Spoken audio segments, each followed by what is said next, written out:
باپ باہر جائے, گھر لوٹے گا تو بچوں کے لیے کوئی شے لائے گا کوئی؟ حضور ہمارے باپ ہیں کوئی نہیں. ازواجہ امہاتہم, میرے نبی کی بیویاں مومنوں کی مائیں ہیں. اگر آپ باپ نہیں تو آپ کی بیویاں مائیں کیسے ہوگی؟ آپ باپ ہیں نا. پھر وہ ہستی پاک جو ہمارے باپ ہے روحانی, وہ جائے اتنے کریم کے پاس, محبوب اور محب کے پاس, محبوبانہ شان کے ساتھ, پھر وہ تحفہ کوئی نہیں دے گا. اور یہ اولاد کے لیے کچھ نہیں لائیں گے. تو ہمیں جو زکوٰۃ ملی, جو خیرات ملی, وہ نماز والی ہے. 50 ہوئی 5 ہوئی اس مسئلے کو چھوڑیے, 5 بھی ہے 50 بھی ہے, نہ پہلی بات غلط ہے نہ پچھلی غلط ہے. پہلے بھی 50 تھی اب بھی 50 ہے, پہلے بھی 5 تھی اب بھی 5, پڑھنے میں پہلے بھی 5 تھی اب بھی 5 ہے, ثواب میں پہلے بھی 50 تھی اب بھی 50 ہے. یہ یاروں کا معاملہ تھا, ایک بہانہ بن گیا. یار آتا رہے جاتا رہے, کلیم دیکھتا رہے, پتہ چلتا رہے, کلیم سور اور ہے, کلیم نامت ہے.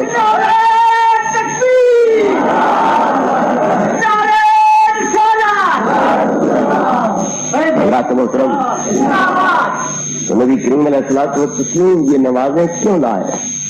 تاکہ میری امت کو بھی معراج حاصل. ذرا غور تو کیجیے. اللہ اکبر کہہ کے ہاتھ باندھے, سبحانک اللہم سے شروع ہوئے. یہاں بھی جو کاف کتاب کے ہیں, لیکن یہ قرات تو نہیں ہے. قرات کہاں سے شروع ہوئی؟ بسم اللہ الرحمن الرحیم, الحمدللہ رب العالمین الرحمن الرحیم مالک یوم الدین. اس کا ترجمہ کیا ہے؟ اس خدا کے لیے ہم جو تمام جہانوں کو پالنے والا ہے, انتہائی رحمت والا ہے, خصوصی عنایت مہربانی کرنے والا ہے, قیامت کے دن کا مالک ہے. یہ تو ایسے ہے جس طرح غائبانہ کسی کی تعریف کی جا رہی ہے. اس خدا کے لیے حمد ہے, اللہ کے لیے حمد ہے, تو سب جہان ہے. الحمدللہ کا یا رب العالمین نے کہا, اے رب العالمین تیرے لیے حمد ہے. اس طرح غائب کی آنکھوں سے جن کی تعریف ہوتی ہے وہ صورت. لیکن چوتھی آیت پہ پہنچے تو ایاک نعبد و ایاک نستعین, تیری ہی عبادت کرتے ہیں اور تجھ سے ہی مدد طلب کرتے ہیں. یہ جو 3 آیتوں تک غائب تھا وہ مخاطب اور حاضر کیسے بن گیا؟ اب یہ اس سے ہم کلام کیسے ہو رہا ہے؟ پتا چلا سبق یہ دے دیا گیا ہے. اگر تو ان لفظوں کے معنی میں ڈوب کر مستغرق ہو کر حضور قلب کے ساتھ پڑھتا چلا جائے گا اور ان صفات میں سیر کرتا چلا جائے گا, تو جب دین کی نون ختم ہوگی تیرا محبوب تیرے سامنے ہوگا. مالک یوم الدین کی نون پہ پہنچے گا تو تیرا محبوب تیرے سامنے ہوگا. پردے اور چھگے ہوں گے اور تو دل کے آئینہ میں اس کے جلووں کا نظارہ کر رہا ہوگا اور مشاہدہ کر رہا ہوگا. یہ ہمارے لیے بھی معراج. ہم نے 2 رکعت پڑھی, ہم نے 2 رکعت پڑھی بیٹھ کے التحیات للہ. 3 پڑھ لی ہے شام کی, تیسری پہ پھر التحیات للہ, 4 پڑھ لی ہے چوتھی پہ پھر التحیات للہ. سب سوتے قولی مالی بدنی اللہ کے. عجیب بات ہے, یہ 2 رکعت کی دیر چوکوں سے چھپا کے رکھے, آتے ہی نظرانہ کیوں نہیں پیش کر دیا؟ اتنی دیر کیوں کر دی؟ جب پیر سے ملو دست بوسی ہوئی نظرانہ سامنے رکھ دیا, یہ بغل میں دبا کے اتنی دیر بیٹھے رہنے کا کیا مطلب؟ 2 رکعت گزر گئی, لیے کھڑا ہے تو پھر چھپا گئے. اب بیٹھ کے کہتا ہے تحیات للہ, یہ کیا مطلب؟ یہ جو سبحانک اللہم سے شروع کیا, یہ گیا اس کے در پہ کھڑے ہو کے دستک دے رہا ہے. سوالی آگے رہے کریم دروازہ, حریم ناز میں آنے کی اجازت دے دے.